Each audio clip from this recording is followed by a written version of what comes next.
ओम शांति। आज की मुरली का सार है समय प्रमाण, लक्ष्य और लक्षण की समानता द्वारा बाप समान बनो। सुनते हैं मुरली के मुख्य पॉइंट्स। पहला है, इस संगम पर जो आप बच्चों को सम्मान मिलता है उससे बड़ा सम्मान सारे कल्प में किसी भी आत्मा को प्राप्त नहीं हो सकता है।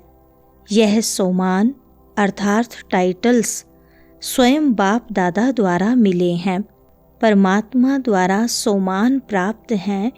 इसीलिए इस सम्मान के रूहानी नशे को कोई अथॉरिटी नहीं जो हिला सके, क्योंकि ऑल माइटी अथॉरिटी द्वारा प्राप्ति है। हर एक बच्चे की स्मृति में कितने सम्मानों की माला पड़ी हुई है। माला को धारण करना अर्थात स्मृति द्वारा उसी स्थिति में स्थित रहना। दूसरा पॉइंट, बाप दादा देख रहे थे कि सम्मानों का निश्चय और उसका रूहानी नशा दोनों का बैलेंस कितना रहता है।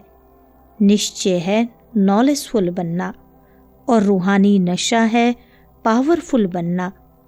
तो नॉलेजफुल में भी दो प्रकार देखे, एक है नॉलेजफुल, दूसरे हैं नॉलेजबुल, मतलब ज्ञान स्वरूप। तो अपने से पूछो मैं कौन। तीसरा पॉइंट है, जैसे बाप ऊंचे ते ऊंचा है तो बाप समान बनने का लक्ष्य कितना ऊंचा है। बाप दादा लक्ष्य और लक्षण समान चाहते हैं। अभी अपने से पूछो कि लक्ष्य और लक्षण अर्थात प्रैक्टिकल स्थिति समान है, क्योंकि लक्ष्य और लक्षण का समान होना यही बाप समान बनना है। समय प्रमाण इस समानता को समीप लाओ। चौथा है, कई बच्चे भिन्न भिन्न प्रकार की बाप समान बनने की मेहनत करते हैं। बाप की मोहब्बत के आगे मेहनत करने की आवश्यकता ही नहीं है। जहाँ मोहब्बत है वहाँ मेहनत नहीं। तो जैसे देह अभिमान नेचर और नेचुरल रहा, वैसे अभी देही अभिमानी स्थिति भी नेचुरल और नेचर हो। अभी भी कभी कभी कहते हो ना कि मेरा भाव नहीं है, नेचर है। तो उस नेचर को नेचुरल बनाया है और बाप समान नेचर को नेचुरल नहीं बना सकते। तो बाप दादा अभी सभी बच्चों की देही अभिमानी रहने की नेचुरल नेचर देखना चाहते हैं। ब्रह्मा बाप को देखा चलते फिरते कोई भी कार्य करते, देही अभिमानी स्थिति नेचुरल नेचर थी। पांचवा पॉइंट है, आजकल विशेष दादियाँ यह रूरियान करती हैं, फरिश्ता अवस्था, कर्मातीत अवस्था, बाप समान अवस्था नेचुरल कैसे बने।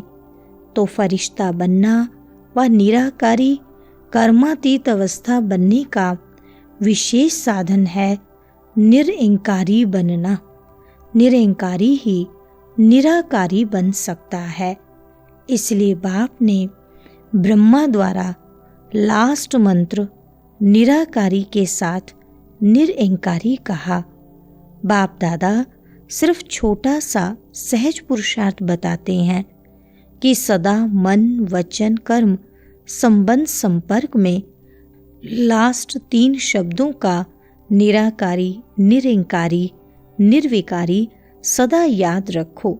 यह महामंत्र संकल्प को भी श्रेष्ठ बना देगा, वाणी में निर्माणता लाएगा, कर्म में सेवा भाव लाएगा, संबंध संपर्क में सदा शुभ भावना श्रेष्ठ कामना की वृत्ति बनाएगा।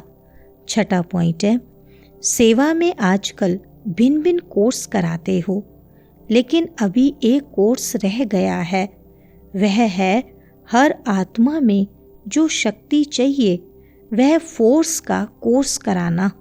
शक्ति भरने का कोर्स, वाणी द्वारा सुनाने का कोर्स नहीं, वाणी के साथ साथ शक्ति भरने का कोर्स भी हो, जिससे अच्छा कहें नहीं लेकिन अच्छा बन जाए।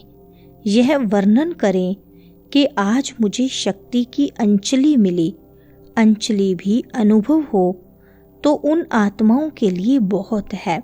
7वां पॉइंट है, बाप दादा ने जो रूहानी एक्सरसाइज दी है वह सारे दिन में कितने बार करते हो और कितने समय में करते हो।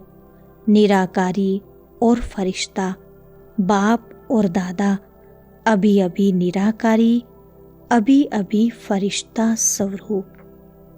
दोनों में देह भान नहीं है, तो देह भान से परे होना है तो यह रूहानी एक्सरसाइज कर्म करते भी, अपनी ड्यूटी बजाते हुए भी 1 सेकंड में अभ्यास कर सकते हो। यह एक नेचुरल अभ्यास हो जाए। अभी अभी निराकारी, अभी अभी फरिश्ता। 8वां पॉइंट है, टीचर से मुलाकात। शिवरात्रि पर वारिस क्वालिटी तैयार करो, माइक तैयार करो, तब फिर दूसरे वर्ष शिवरात्रि पर सबके मुख से शिव बाब आ गया यह आवाज निकले। ऐसी शिवरात्रि मनाओ। हर प्रोग्राम से कोई माइक तैयार हो, कोई वारिस तैयार हो, यह पुरुषार्थ करो। भाषण किया चले गए ऐसा नहीं। प्रजा तो बनी है, रॉयल फैमिली तो बनी है, लेकिन राजा रानी भी तो चाहिए। राजा रानी तख्त वाले नहीं, राजा रानी के साथ वहाँ दरबार में भी राजे समान बैठते हैं। ऐसे तो बनाओ राज्य दरबार शोभा वाली हो जाए। वरदान है, लौकिक अलौकिक जीवन में सदा न्यारे बन, परमात्म साथ के अनुभव द्वारा नष्टो मोहा भव। विस्तार है, सदा न्यारे रहने की निशानी है प्रभु प्यार की अनुभूति, और जितना प्यार होता है उतना साथ रहेंगे, अलग नहीं होंगे। प्यार उसको ही कहा जाता है जो साथ रहे। जब बाप साथ है तो सर्व बोझ बाप को देकर खुद हल्के हो जाओ। यही विधि है नष्टो मोहा बनने की। लेकिन पुरुषार्थ की सब्जेक्ट में सदा शब्द को अंडरलाइन करो। लौकिक और अलौकिक जीवन में सदा न्यारे रहो, तब सदा साथ का अनुभव होगा। स्लोगन है, विकारों रूपी सांपों को अपनी शैया बना दो तो सहज योगी बन जाएंगे। अच्छा, ओम शांति।